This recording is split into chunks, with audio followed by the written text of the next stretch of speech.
As we know, we are going to discuss fluid kinematics today, and in that we are going to discuss the continuity equation or the method we are using for calculating the rate of flow while the fluid is flowing through a pipe with different cross section or with certain cross section.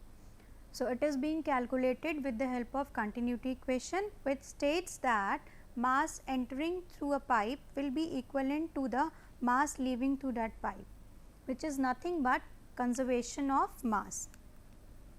And or you can say that continuity equations principle states that mass entering through any system, mass entering at this phase will be equivalent to the mass leaving to this phase. So, we need to calculate to prove this principle, we need to calculate the mass entering at any section and again the mass entering exiting at any section. If both of them are equal, then the continuity equation is verified in the flow. So, here you can see on working on the continuity equation, we have considered a fluid flowing through a pipe of non-uniform size, that is A1 at this section and A2 as upper section. The particle in the fluid moves in the same line or they are having the steady flow. Here you can see, if we consider the flow of fluid for a short interval of time, that is delta t, with a velocity v1, it covers a distance of delta x1. We have calculated the time v1, you have assumed the velocity at lower end of the pipe with cross section A1, it has the velocity v1. So, with the help of velocity, here you can say distance x1 can be calculated as v into delta t. The same you can see distance covered by the fluid in time delta t has covered a distance delta x, which can be calculated with the help of velocity calculated at that cross section multiplying the time we have scheduled for it. Now, since this is the distance you have covered, now to calculate the volume, or why we are calculating volume, we have already said that we need to calculate the mass at this section. So, we are relating the mass with the density and volume. As we all know, density is nothing but ratio of mass per unit volume.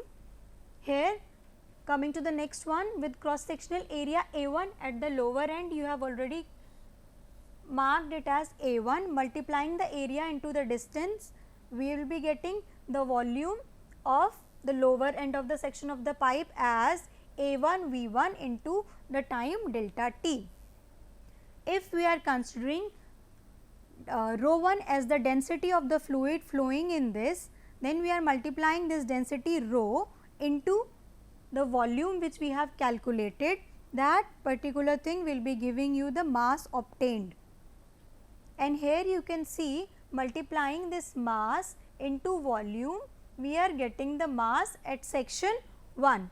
But here what we can do, taking this time around mass, what it is giving to us, mass flux. Mass flux is defined as the mass of the fluid per unit time passing through any cross section, and here the cross section is the lower one. So, at lower one, with the calculation with the help of density, let us suppose rho 1, cross sectional area of flow V1 and velocity at that cross sectional area as V1. Mass flux will be rho 1 A1 V1 at this end of time. Similarly, this was the mass or the rate of mass or mass flux at lower end of the pipe. Now, we are coming to the exit one, applying all those formula, all those steps at the section 2 also, we will be getting mass flux as nothing but rho, density will be rho 2, rho 1 and rho 2 can be same only and only if you are mentioned or you are given that the fluid is incompressible, then rho will be constant. A2 area will be changed A2 and V velocity will be changing at that particular point V2, and the similar thing is given if the fluid moves with the velocity V2 throughout the upper end of the pipe having cross sectional area A2, in time delta t it covers a distance of delta x2. Applying the same formula, multiplying the density with the volume, you are getting the mass flux as rho 2 A2 V2. Now, as the flow is steady, the density of the fluid will be constant, that is at lower end and upper end it can be constant and taken as 0, they will be cancelled up. Applying the formula for continuity equation, that is mass entering to this point will be equivalent to mass entering to next point.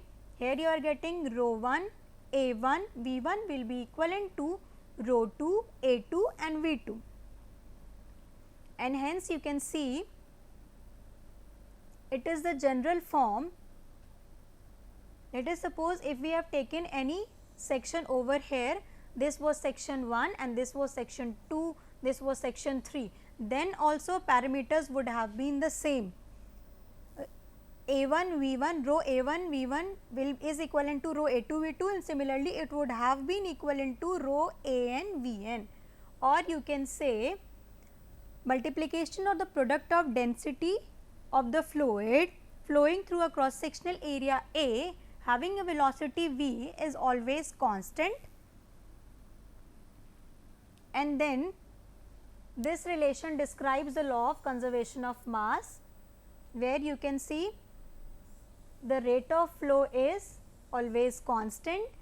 And yes, before I have told you that if the density remains constant, it will be getting cancelled, and hence A1 V1 will be equivalent to A2 V2 or AN Vn, thereby giving you the calculation for calculating the rate of flow which we are supposed to calculate the fluid flowing through a pipe with the help of continuity equation, and it is nothing but volume attained per unit time, or volume attained, it can be calculated volume attained per unit time, or with the help of cross sectional area and the velocity of that section which we are dealing. You can write it as n.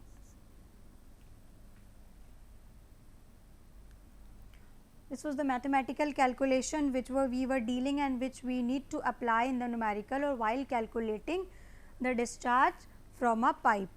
And here you can see what the question is telling: calculate the velocity if 10 meter cube per hour of water flows. 10 meter cube of water flows means you are getting discharge as 10 meter cube per hour. In an hour you are getting 10 meter cube of water through a 10 mm 100 mm inside diameter pipe. A pipe is there whose diameter is 100 mm.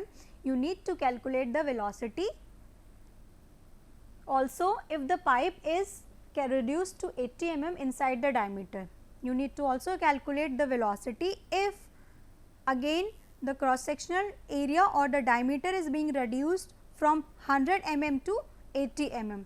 Simply applying that equation, A1 V1 is equivalent to A2 V2, or discharge is nothing but area into velocity. Discharge you are given as 10 meter cube per hour, we will be converting it into seconds, and then pi by 4 d square, diameter as 100 mm you were given, converting it into meters, normal dimension conversions are there. It will be 0.1, and this will be the velocity which you are supposed to calculate. With the help of this equation, you are getting velocity of the pipe having diameter 100 mm is nothing but 0.35 meters per second.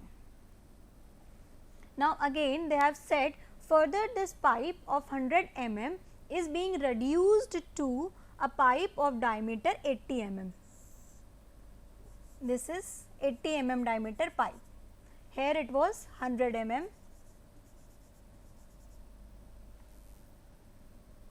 And you need to calculate the velocity at this point. Again you are having a velocity of pipe 80 mm plus the discharge you are telling. We already know discharge is constant, that is rho A1 V1 is always constant throughout the flow.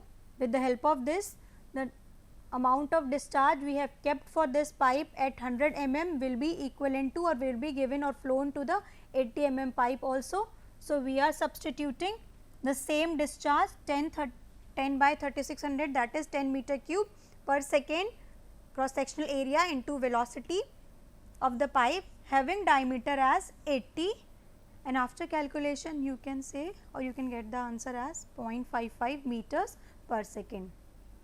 Let us not go into the mathematical section. The concept what to bring your attention that even if the diameter is not, it do not remain constant.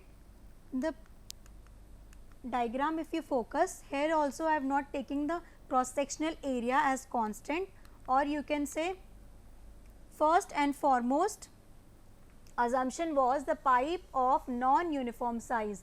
We are taking pipe of non-uniform size and hence the discharge was constant. Therefore, we are substituting the same discharge for 100 mm and the same discharge for 80 mm, because the amount leaving entering to this phase will be equivalent to amount of mass leaving this phase. Next numerical, this is also numerically we are not supposed to study much of numerical portion, but it is about how the application of this continuity equation can be achieved. You can say water runs through a pipe of main cross sectional area. You are having the cross sectional area of a pipe through which water is running and it is denoted as 0.4 meter square. Then with a velocity, that cross sectional area, let us say this is the pipe of cross sectional area, how much? 0.4 meter square. Similarly, it is having a velocity as 6 meters per second. Calculate the velocity of water if the pipe tapers down to a cross sectional area of 0.3. There has been a tapering and the cross sectional area becomes 0.3 meter square. Again applying A1 V1 is equivalent to A2 V2 from this formula. See, you are given two areas and one velocity. With that, V2 will be equivalent to A1 by A2 by V1. Substituting those value, you can get the answer or calculate it. Furthermore, this pipe, you can see a single pipe is there and cross sectional area is being reduced or changed, it can be increased also, and then you can calculate the discharge. Again, the condition may be in the different format, that is, now we are branching a single pipe, we are not reducing the diameter of the pipe or we are not increasing the diameter of the pipe, but we are branching that single pipe into two portions, this one as 1 and this one as 2 and this one as 3. Pipe 1 is being branched into two sections, section 2 and section 3. There also the phenomenon is very simple and very same, that is discharge remains constant, the amount entering from here will be equivalent to the amount moved over there and moved over there, that is you can see the amount collected from this pipe and amount collected from this pipe will be equivalent to the amount provided at the inlet of the pipe. Or dimensionally you can see or calculation wise you can see one pipe was there with a velocity V1 having a cross sectional area A1 is being branched into two sections. So, first of all we need to calculate the rate of flow through this pipe having velocity V1 and A1. Q1 will be equivalent to A1 and V1.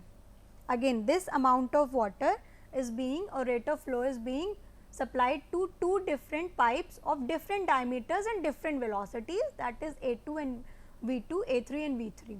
Let us calculate the discharge through this point. It will be A2 V2 and discharge from this one, it will be A3 V3. Now we know we have given an input of A1 V1 which will be equivalent to summation of these two, and hence in case of branched pipe you can say Q1 will be equivalent to Q2 plus Q3 and so on. Also this pipe diameter can also increase, and here you can say another pipe is there, then also, and if it is Q initial with a velocity a naught and cross sectional area a naught and velocity v naught, then this q naught would have been equal to q1. Q naught would have been equivalent to q1 because the amount or rate of flow coming from this end is entering directly to the cross section of one area, area 1. Q naught is equivalent to q1 is equivalent to q2 plus q3. This is how you can calculate the rate of flow with the help of continuity equation. Now, we will see what if continuity equation we are going to calculate in 3D, what if the flow is in 3D. So, let us see, we have taken an elemental fluid with lengths dx, dx in x direction, dy in y direction and dz in z direction.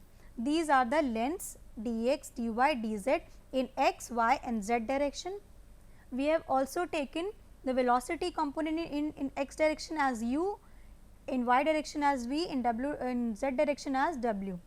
Now, we have marked the labeling because we need to understand, we need to prove, we need to see what are the changes or what should be there if the mass entering through one phase to other phase, if it is entering through this phase, how much it is leaving from this phase, or it is entering through the front view and leaving to the back one. Or simply you can see this is a dusted 3D fluid, we are taking it as 3 dimensions we can measure. The mass entering through this phase should be equivalent to mass entering through this phase, or the mass entering through this phase should be equivalent to mass exiting through this phase, or mass entering from this phase will be equivalent to mass leaving from this phase. These are the 3 dimensions we are going to consider.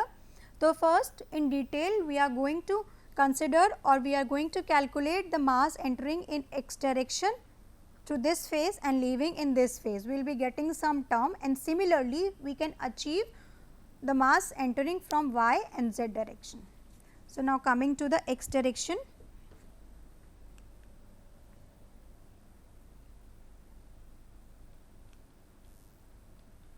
In x direction you can say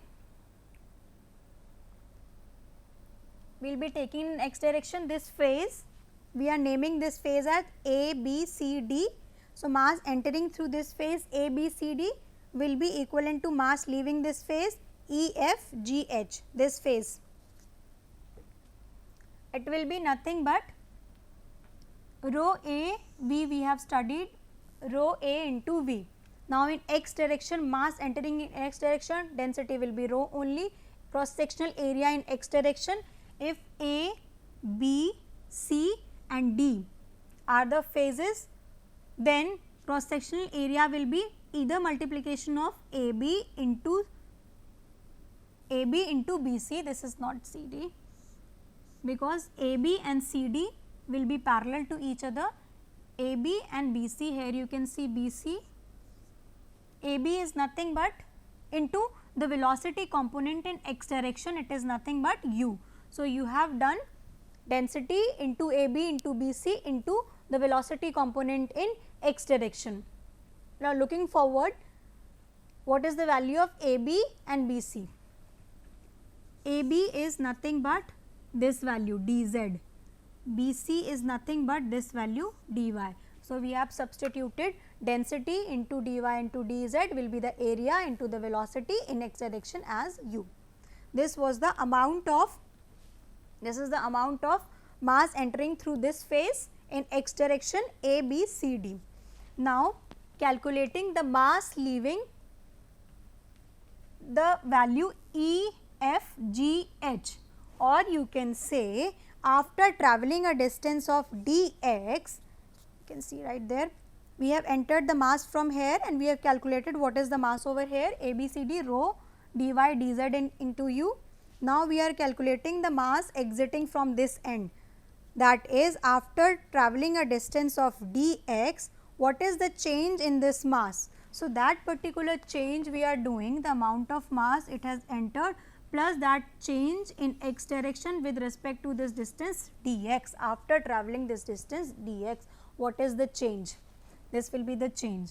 Now net gain will be nothing but mass entering minus mass leaving.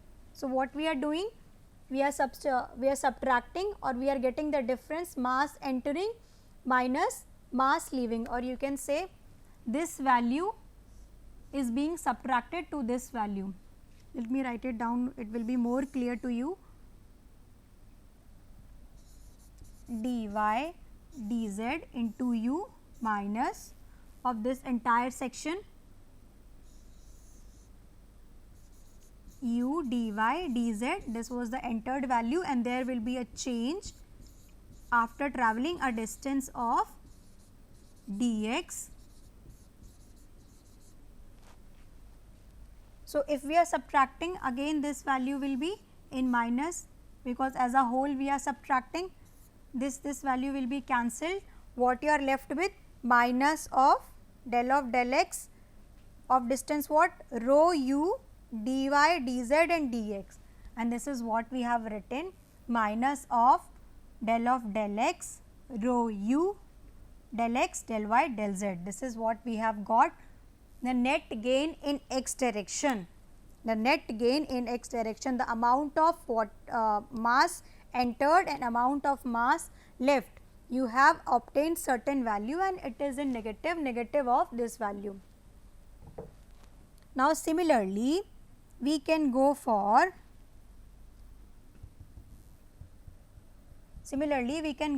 y and z direction. Y and z direction, there will be a change, nothing but in the case of velocity and the area. Similarly for y direction, you can say,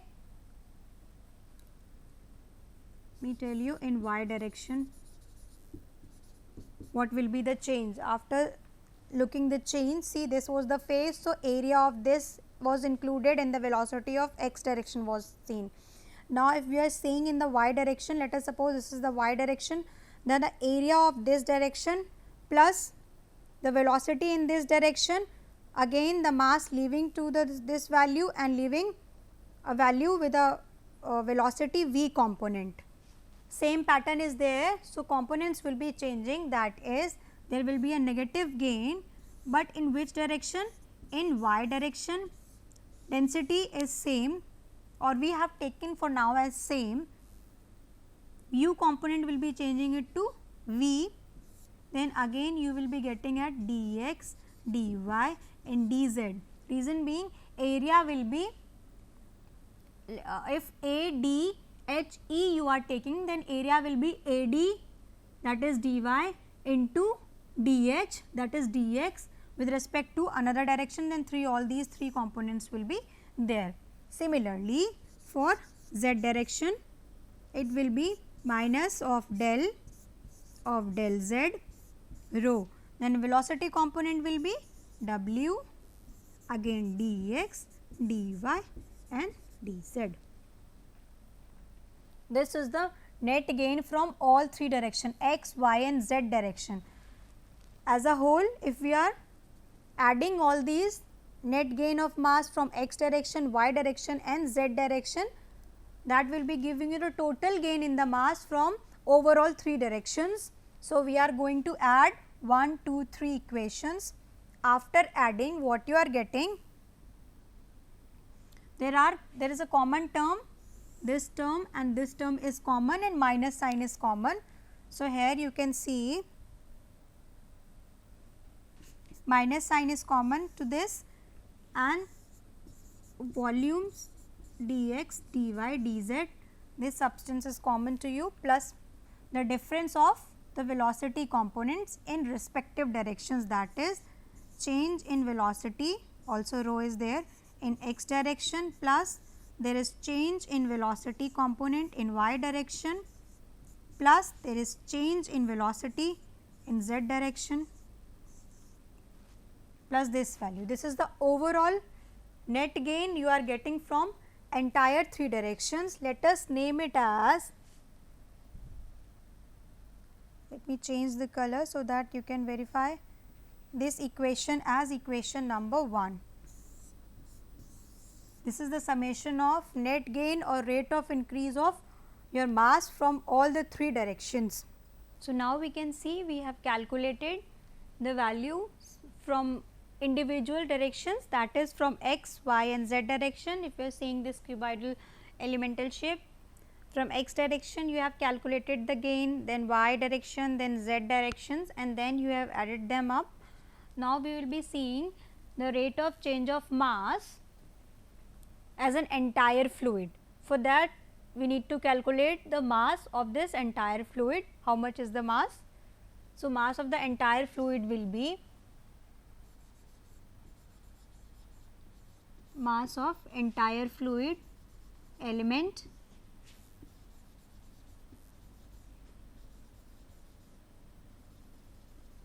will be nothing but density into the volume of this element.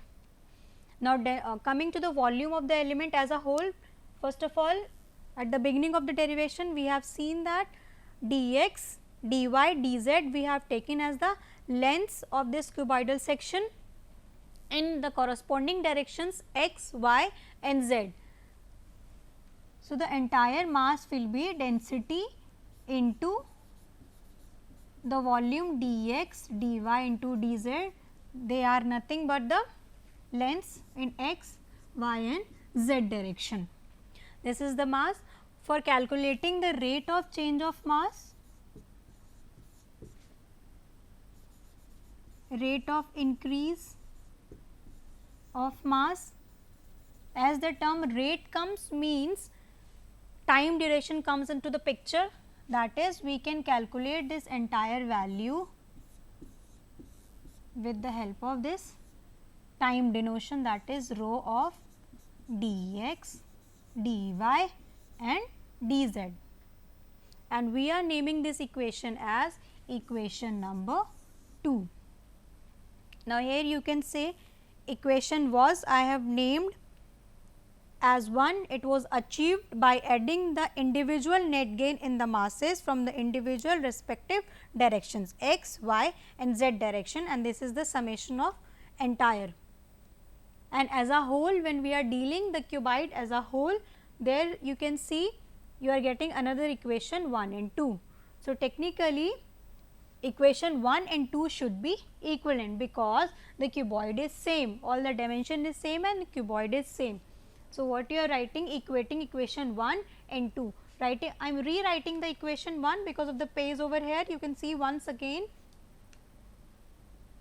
it is nothing but negative was common from in all of them, and change in velocity in x direction plus change in velocity in y direction plus change in velocity in z direction, and it was having all the sides dx, dy, dz. Let me take the another color so that difference can be made. This was equation 1 and this is equation 2. We are equating equation 1 and this as 2, where you can see dx, dy and dz is common, dx, dy, dz is common, and hence this term will be getting cancelled. Or you are getting an equation in terms of the change in density with respect to time, that is it will be defining whether the flow is steady or unsteady. If it is constant, then the flow will be steady. If it is varying or it is having certain value, then the flow will be unsteady. Let us see the generalized form taking all these terms are negative. Here itself you can see, taking to other side of this equation, what you are getting, change in density with respect to time as a positive term, it was already positive, taking all these to that side, equal equations other side of the equation, change in velocity in x direction plus change in velocity in y direction plus there must be a change in velocity in z direction, and it is equivalent to 0. This is the most common equation which you are getting for continuity equation solving in 3D. And then you can say